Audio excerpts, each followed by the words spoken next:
শুরুতেই সুজুপিয়ান জাতির কিছু শিকারী মানুষকে দেখা যায় যারা কিনা একটা বাচ্চাকে ধরে তাকে অজ্ঞান করে তাদের স্নেক গডের পুজো করার জায়গায় শুয়ে দিয়ে কিছু আচার আচরণ পালন করছে। সেই জাতিদের প্রধান তাদের দেবতাকে খুশি করার জন্য রানা নামে একটি অবলা শিশুকে বলি দিতে চলেছে। আর ঠিক তখনই সেখানে বিশাল কালো রঙের একটি ভয়ঙ্কর সাপ চলে আসে। ইনি হলেন স্নেক গড। এরই মধ্যে ছোট্ট বাচ্চাটির জ্ঞান ফিরে আসে। যখন সাপটি মুখ খুলে তাকে কামড়াতে যাবে ঠিক তখনই রানার ঘুম ভেঙে যায়। আর আমরা বুঝতে পারি এতক্ষণ সে স্বপ্ন দেখছিল। আসলে রানা প্রায় সময় এই সেম স্বপ্নটাই দেখে। রানা আজ তার কাকা রাজুর সঙ্গে মাছ ধরতে এসেছে। ঘুম থেকে ওঠার পর রানা কুয়াশায় ঢাকা একটি দ্বীপ দেখতে পায়। সে তার কাকাকে এই দ্বীপ সম্পর্কে জিজ্ঞেস করলে তার কাকা বলে এখানে অনেক বড় বড় সাপ বসবাস করে, এমনকি এখানে অনেক মানুষের কঙ্কাল পাওয়া গিয়েছে, তাই এই দ্বীপ থেকে আমাদের দূরে থাকতে হবে। তারা কথা বলার সময় দেখা যায় রানাদের নৌকার চারপাশে ওই বিশাল ভয়ঙ্কর কালো সাপটির ছায়া, যেটা কিনা একটু আগেই রানার স্বপ্নে দেখেছিল। এমন সময় রানার কাকা লক্ষ্য করে তার জালে অনেক ভারী কিছু একটা আটকে পড়েছে, তাই জাল টানতে গিয়ে সে হঠাৎ করে নদীতে পড়ে যায়। আর এটা দেখে রানা অনেক ভয় পেয়ে যায়। এর কিছুক্ষণ পর রানার কাকা পানি থেকে উঠে এসে রানাকে চিন্তামুক্ত করে। পানি থেকে ওঠার পর রানার কাকা লক্ষ্য করে নদীর ঢেউ তাদেরকে ওই ভয়ঙ্কর দ্বীপের দিকে টেনে নিয়ে যাচ্ছে। রানার কাকা এতে ভয় পেয়ে গিয়ে তাদের নৌকাটি অন্যদিকে নিয়ে যাওয়ার চেষ্টা করে, কিন্তু কিছুক্ষণ পর সে পিছন ফিরে তাকালে রানাকে কোথাও দেখতে পায় না। এরপর সে রানাকে খুঁজতে থাকে। খুঁজতে গিয়ে সে ওই দ্বীপে একটি ভয়ঙ্কর কালো রঙের সাপ দেখে অনেক ভয় পেয়ে যায়। এরপর সে সেখান থেকে দৌড়ে গ্রামে ফিরে গিয়ে রানার বাবাকে বলে রানাকে কোথাও খুঁজে পাওয়া যাচ্ছে না। এটা শুনে রানার বাবা খুব ভয় পেয়ে যায়। অন্যদিকে দেখা যায় রানা দ্বীপে একা একা হাঁটতে হাঁটতে অনেক ভিতরে চলে গিয়েছে, কিন্তু রানা জানে না সে কোথায় যাচ্ছে। রানা কিছু দূর যেতেই একটি পাথরে আঘাত লেগে সে পড়ে যায়। মাটিতে পড়েই সে বিশাল একটি সাপের খোঁজ দেখে অনেক ভয় পেয়ে যায়। এরই মধ্যে একটি বন্য গাছ তাকে আক্রমণ করে আর ঝোপঝাড়ের মধ্যে আটকে দেয়। এর মানে এই দ্বীপে ভয়ঙ্কর সাপের পাশাপাশি বন্য গাছপালাও জীবিত। এই গাছের মধ্যে আটকে পড়ে রানা তার চারপাশে দেখতে পারে অনেক মানুষের কঙ্কাল ঝুলে রয়েছে। এবার রানা বুঝে যায় সে খুব বিপদে পড়েছে। সে অনেক কান্নাকাটি করে ও সাহায্যের জন্য চিল্লাতে থাকে। ঠিক তখনই রানা উপরে তাকালে দেখতে পারে বিশাল এক মানুষ খেকো গাছ তাকে আক্রমণ করতে তার দিকেই আসছে। অন্যদিকে দেখা যায় রানার বাবা মা তাকে খোঁজার জন্য ওই দ্বীপে যাওয়ার প্রস্তুতি নিচ্ছে। তখন ড্যানিয়েল নামের এক লোক তার দুই সঙ্গীকে নিয়ে তাদের সঙ্গে যেতে রাজি হয়। আসলে ড্যানিয়েল খুবই লোভী ব্যক্তি। তাকে কেউ বলেছে ওই দ্বীপে অনেক গুপ্তধন ও মূল্যবান গাছপালা পাওয়া যায় যেগুলোর দাম কোটি টাকা। ড্যানিয়েল তাই লোভ সামলাতে না পেরে এই সুযোগে তাদের সঙ্গে যেতে চায়। সন্ধ্যার দিকে তারা সবাই ওই দ্বীপে পৌঁছায়। দ্বীপে পৌঁছে ড্যানিয়েল তার চেলাদের বলে যত গুপ্তধন ও মূল্যবান গাছপালা পাবি সবকিছু ব্যাগে গুছিয়ে রাখবি, আমরা যাওয়ার সময় নিয়ে যাব।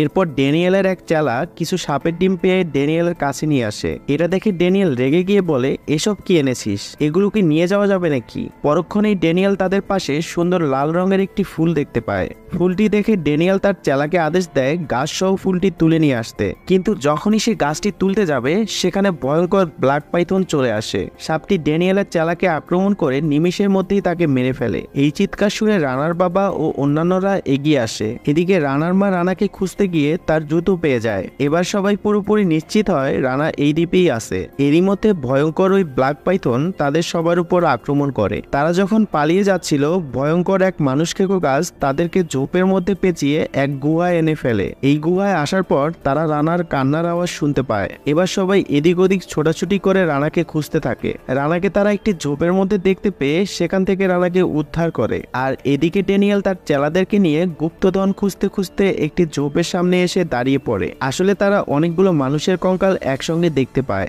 আর এরই মধ্যে সেখান থেকে অনেক ভয়ঙ্কর সাপ বেরিয়ে তাদেরকে আক্রমণ করতে শুরু করে। এমন পরিস্থিতি দেখে তারা সেখানে থাকা শিকড় বাকড় ধরে উপরে ওঠার চেষ্টা করে, কিন্তু উপরে যাওয়ার আগে রানার চোখ যায় নিচে পড়ে থাকা একটি সাপের ডিমের উপরে। রানা চুপিচাপি ডিমটি নিয়ে তার ব্যাগে রেখে দেয়। এই ঘটনার পর রানার বাবা বুঝতে পারে ড্যানিয়েল নিশ্চয়ই এই দ্বীপে কোনো ক্ষতি করেছে, যার জন্য ওই ব্ল্যাক পাইথন বারবার তাদেরকে আক্রমণ করতে আসছে। এটা নিয়ে রানার বাবা ও ড্যানিয়েলের মধ্যে ঝামেলা শুরু হয়ে যায়। এরই মধ্যে রানার মা সেখানে অজ্ঞান হয়ে পড়ে যায়। আসলে ছোটাছুটির সময় একটি বিষাক্ত সাপ তাকে কামড়ে দিয়েছিল।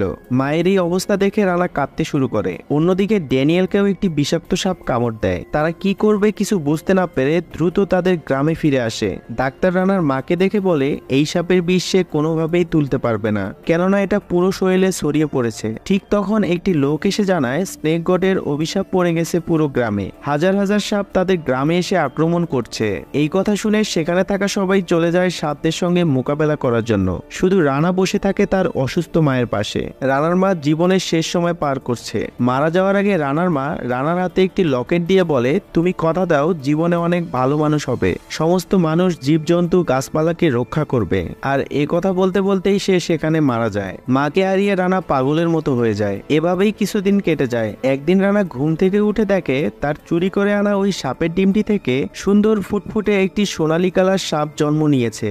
জন্মের পর সাপটি রানাকে প্রথমবার দেখে সে তাকে তার মা মনে করে। এই জন্য সাপটি রানার সঙ্গে জড়িয়ে যায় আর রানাও তাকে অনেক ভালোবাসতে শুরু করে। কিন্তু একদিন রাতে রানার বাবা রানাকে ওই সাপের সঙ্গে খেলা করতে দেখে ফেলে। রানার বাবা সাপটিকে ছেড়ে দিতে বলে, কিন্তু রানা সাপটিকে নিয়ে পালিয়ে যায়। রানার বাবা সব গ্রামবাসীকে ডেকে জানিয়ে দেয় যে রানার সঙ্গে একটি সাপ রয়েছে। এদিকে রানা খুব ভালোভাবেই বুঝতে পারছে সে আর কোনোভাবেই এই সাপটিকে তার বাবার হাত থেকে বাঁচাতে পারবে না। সাপটা তার কাছে থাকলে তারা সাপটিকে মেরে ফেলবে।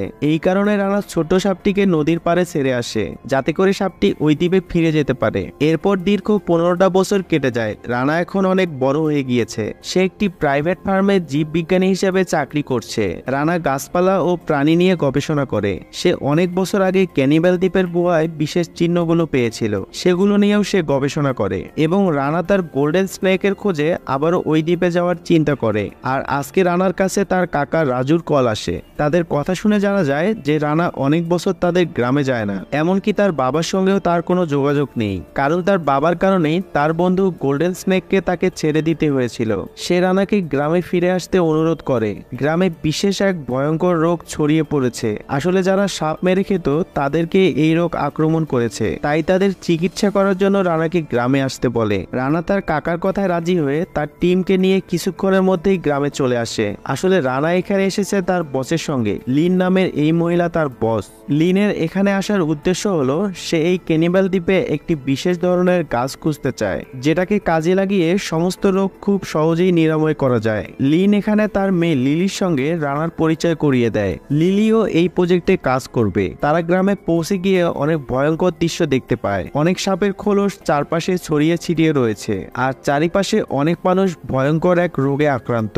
রানা গ্রামে এসেই প্রথমে তার মায়ের কবরের কাছে যায় আর সেখানে গিয়ে সে অনেক ইমোশনাল হয়ে পড়ে। সেখানে তার বাবা আসলেও রানা তার সঙ্গে কোনো কথা বলে না, কারণ সে এখনো তার বাবার সঙ্গে রেগে আছে। সেদিন রাতে রানা গ্রামবাসীর সঙ্গে দেখা করলে জানতে পারে গ্রামের প্রধান মারা যাওয়ার পর ড্যানিয়েল এই গ্রামের মোড়ল হয়েছে। আর তাই লিন ড্যানিয়েলকে অনেক টাকার লোভ দেখিয়ে ওই দ্বীপে যাওয়ার পারমিশন চায়, কারণ সে যে কোনো উপায়ে এই বিশেষ গাছটি পেতে চায়। লোভী ড্যানিয়েল তাদেরকে নিয়ে ওই দ্বীপে যাওয়ার জন্য রাজি হয়ে যায়। তারা সবাই ওই দ্বীপে এসে বিভিন্ন ধরনের অদ্ভুত গাছপালা দেখতে পায়, যেগুলো পৃথিবীর আর কোথাও পাওয়া যায় না। এবারও ড্যানিয়েলের সাথে আসা একটি লোক সুন্দর একটি ফুলকে কাটতে গেলে সেই ফুলটি দানব রূপ নিয়ে তাকে গিলে খেয়ে ফেলে। এটা দেখে ড্যানিয়েল ও তার লোকেরা গুলি চালাতে শুরু করে, যার ফলে সেই মানুষ খেকো গাছের পুরো দল জীবিত হয়ে যায় আর তাদের সবার উপর আক্রমণ করতে শুরু করে। তারা কোনো রকমে ছুটতে ছুটতে সেই গুহার ভিতরে চলে আসে আর এদিকে রানা ও লিলি ছুটতে ছুটতে অন্য একটা জায়গায় এসে পড়ে।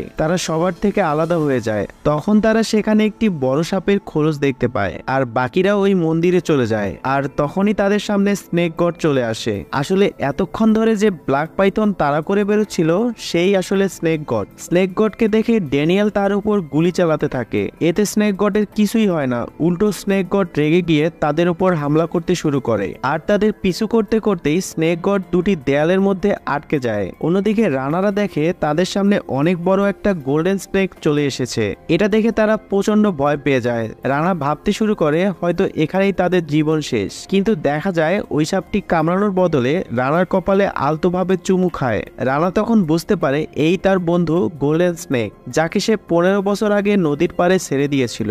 এরপর রানা লিলিকে তার বন্ধুর সঙ্গে পরিচয় করিয়ে দেয়। ঠিক তখনই সেখানে গুলির আওয়াজ শোনা গেলে গোল্ডেন স্নেকটি দ্রুত লুকিয়ে পড়ে। তখন পিছনে ফিরে রানা ও লিলি বিশেষ ভাষায় কিছু অক্ষর দেখতে পায়। এটা পড়ে তারা বুঝতে পারে অনেক বছর আগে এখানে একটা উল্কাপিণ্ড পড়েছিল, যার ফলে চারিদিকে ঘাস ও গাছপালার মিউটেশন হতে শুরু করে। এরপর সেখানে থাকা শিকারীরা সাপেদের ওর মধ্যে ফেলে দেয় আর এরপর থেকেই সাপগুলো অমর হতে শুরু করে। এরপরই বোঝা যায় অমর হওয়ার জন্য শিকারীরা এই দ্বীপে পরীক্ষা নিরীক্ষা করছিল আর এটাই এই দ্বীপের গোপন রহস্য।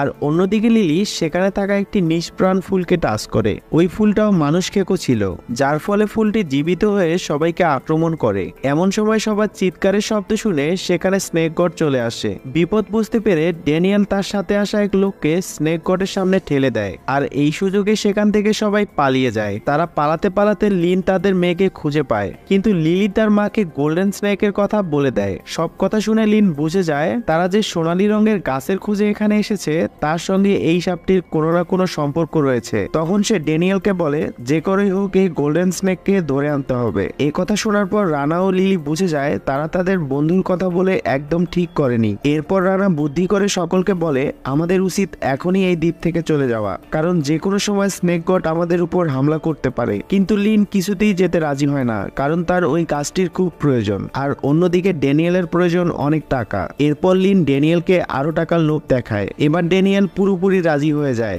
রানাও তাদের গ্রামের অসুস্থ লোকগুলোর কথা চিন্তা করে তাদেরকে আটকায় না। এরপর তারা সোনালী সাপটি খুঁজতে খুঁজতে পেয়ে যায়। তারা দেখতে পারে স্নেক গড ও ওই সাপটি একে অপরকে জড়িয়ে রয়েছে। এটা দেখে লিলি বুঝতে পারে এই সাপটি এই আইল্যান্ডের প্রধান রক্ষাকারী, আর তাই যদি সাপটি মারা যায় তাহলে এই দ্বীপটি ধ্বংস হয়ে যাবে। তাই লিলি তার মাকে এমনটা করার জন্য বারণ করে, কিন্তু তার মা তার কোনো কথাই শোনে না, বরং তার কথায় রেগে গিয়ে তাকে একটা থাপ্পড় মারে। এরপর লিন স্নেক গডকে মারার জন্য ও সোনালী সাপটিকে ধরার জন্য সবাইকে আদেশ দেয়। তখন সবাই মিলে সাপ দুটিকে আক্রমণ করার জন্য বন্দুক বের করে। বিপদ বুঝতে পেরে সোনালী সাপটি সেখান থেকে পালিয়ে যায়, আর স্নেক গড তাদেরকে দেখে আরো রেগে যায় ও তাদের উপর হামলা করে। এরই মধ্যে স্নেক গড রানাকে কামড়ে দিয়ে তাকে তার সঙ্গে নিয়ে যায়। ঠিক তখনই তার বাবা চলে আসে ও সাপটির উপর আক্রমণ করে, যার কারণে সাপটি রানাকে ছেড়ে দেয়। এরপর রানার বাবা সাপটিকে গুলি করে সেখান থেকে তাড়িয়ে দেয়। এদিকে রানার অবস্থা খুব খারাপ হয়ে যায়, সেও তার মায়ের মতো মৃত্যুর প্রহর গুনতে থাকে। কিন্তু তখনই তার বন্ধু সোনালী সাপটি চলে আসে আর তাকে বাঁচিয়ে নেয়। কিন্তু ড্যানিয়েল সেই সময় সুযোগ বুঝে সোনালী সাপটির মাথায় আঘাত করে, যার ফলে সাপটা অজ্ঞান হয়ে যায়। কিন্তু স্নেক গড কখনোই সোনালী সাপটিকে নিয়ে তাদেরকে চলে যেতে দিবে না। এই চিন্তা করে ড্যানিয়েল একটি ফাঁদ তৈরি করে আর সোনালী সাপের মাধ্যমে স্নেক গডকে ডাকে। স্নেক গডটি সামনে আসলেই তারা সবাই গুলি করতে থাকে, কিন্তু দেখা যায় তারপরেও স্নেক গডের কিছুই হয় না, উল্টো সে সবার উপর আক্রমণ করে। তখন লিলি তার মাকে বাঁচানোর জন্য যায়, কিন্তু স্নেক গড তাকে খাওয়ার জন্য চলে আসে। তখনই সেখানে রানা এসে লিলিকে বাঁচিয়ে নেয়। এরপর ভুল করে স্নেক গড মানুষ খেকো গাছের সঙ্গে ধাক্কা খায়, আর তখনই গাছটি স্নেক গডকে পেঁচিয়ে নেয়। এই সুযোগে তারা ওখান থেকে বেরিয়ে আসে। এরই মধ্যে সেখান থেকে রানা দুটি বিশেষ গাছের চারা তার পকেটে নিয়ে নেয়। এখানে লিন রেগে গিয়ে বলে আমি বয়সের সঙ্গে সঙ্গে বুড়ো হয়ে যাচ্ছি, এই দ্বীপে রয়েছে আমার অমর হওয়ার সুযোগ, কিন্তু এই স্নেক গডের কারণে আমি কিছুই করতে পারছি না। তখন তার অ্যাসিস্ট্যান্ট তাকে বুদ্ধি দেয় আপনি যদি ওই সোনালী রঙের সাপটির মাংস খেতে পারেন তাহলে আপনি অমর হয়ে যাবেন। এটা শুনে ড্যানিয়েল ওই সাপটিকে মারার জন্য এগিয়ে যায়, কিন্তু রানা তাকে আটকে দেয়। তাদের দুইজনের মধ্যে লড়াই শুরু হয়, আর ড্যানিয়েল রানাকে ধাক্কা দিয়ে দূরে ফেলে দেয়। তখন রানাকে বাঁচানোর জন্য সোনালী সাপটা ড্যানিয়েলের উপর আক্রমণ করে। ড্যানিয়েলকে কামড় দেওয়ার সঙ্গে সঙ্গে সাপটি দুর্বল হয়ে অজ্ঞান হয়ে যায়। এদিকে ড্যানিয়েলের শরীর ক্রমশ খারাপ হতে থাকে, তাই সে কেঁদে কেঁদে সাহায্য চাইতে থাকে। তখন রানার মনে পড়ে যায় তার মায়ের কথা। তার মা তাকে বলেছিল সবাইকে সাহায্য করতে, তাই সে তার সাথে থাকা ওই ম্যাজিক্যাল গাছের পাতা ড্যানিয়েলকে খাইয়ে দেয়, যার ফলে ড্যানিয়েল আবারও ঠিক হয়ে যায় এবং আগের তুলনায় অনেক বেশি শক্তিশালী হয়ে যায়। সে এতটাই অমানুষ ছিল যে সুস্থ হওয়ার পর সে রানাকেই আক্রমণ করে। ঠিক তখনই সেখানে রানার বাবা চলে আসে, কিন্তু ড্যানিয়েল তাকেও মেরে দূরে ছুঁড়ে ফেলে। এটা দেখে সোনালী সাপটি আবারও ড্যানিয়েলকে আক্রমণ করে। এবার ড্যানিয়েল উল্টো বুদ্ধি করে সোনালী সাপটিকে কামড়ে দেয় এবং সে সাপটির রক্ত খেয়ে নেয়, যার ফলে সে আরো বেশি শক্তিশালী হয়ে যায়। আর এখানেই সে একটি সত্য কথা সবার সামনে বলে দেয়। সে বলে গ্রামে যে অসুখটি ছড়িয়ে পড়েছে সেটা আমিই ছড়িয়েছি। এটা বলার কিছুক্ষণ পরেই ড্যানিয়েল আবারও অসুস্থ হতে থাকে। তাকে ছটফট করতে দেখে রানা বলে এই গাছটির কিছু পার্শ্ব প্রতিক্রিয়া রয়েছে, যার কারণে ড্যানিয়েল পাগল হয়ে যাচ্ছে। ড্যানিয়েল পাগলের মতো সবাইকে মারতে থাকে, এমনকি রানার বাবা রানাকে বাঁচাতে এলে সে তার পেটে চাকু ঢুকিয়ে দেয়, যার ফলে এখানে রানার বাবার মৃত্যু হয়ে যায়। এরপরের দৃশ্যে ড্যানিয়েল সুযোগ বুঝে রানাকে গুলি করে দেয়, কিন্তু গুলিটি রানার গায়ে লাগে না। তার মায়ের দেওয়া লকেট ছুঁয়ে গুলিটি বেরিয়ে যায়। তার মায়ের দেওয়া লকেটের কারণেই আজ তার প্রাণ বেঁচে যায়। এরই মধ্যে সেখানে মাটির নিচ থেকে স্নেক গড চলে আসে আর এক নিমেষের মধ্যেই ড্যানিয়েলকে খেয়ে ফেলে। কিন্তু দেখা যায় কোনো এক অজানা কারণে দ্বীপটি ধীরে ধীরে ধ্বংস হতে থাকে। এরপর তারা সবাই দৌড়ে নদীর পাড়ে চলে আসে। এখানে এসে রানা দেখতে পায় সোনালী সাপটি পড়ে রয়েছে, তার অবস্থা খুবই খারাপ। রানা বুঝতে পারে সাপটি মারা গেলে এই দ্বীপটি ধ্বংস হয়ে যাবে, আর তাই রানা তার কাছে থাকা অবশিষ্ট গাছটি সেই সাপটিকে খাওয়ানোর সিদ্ধান্ত নেয়। কিন্তু লিন তাকে বাধা দেওয়ার চেষ্টা করে। সে রানাকে অনেক টাকার লোভ দেখায়, কিন্তু রানার কাছে তো টাকার থেকে তার বন্ধুর দাম অনেক বেশি। এরপর রানা অবশিষ্ট গাছটি তার বন্ধুকে খাইয়ে দেয় আর সঙ্গে সঙ্গে সোনালী সাপটি আবারও সুস্থ হয়ে যায়। আর এই হ্যাপি এন্ডিং এর মধ্য দিয়ে গল্পটি সমাপ্ত ঘটে।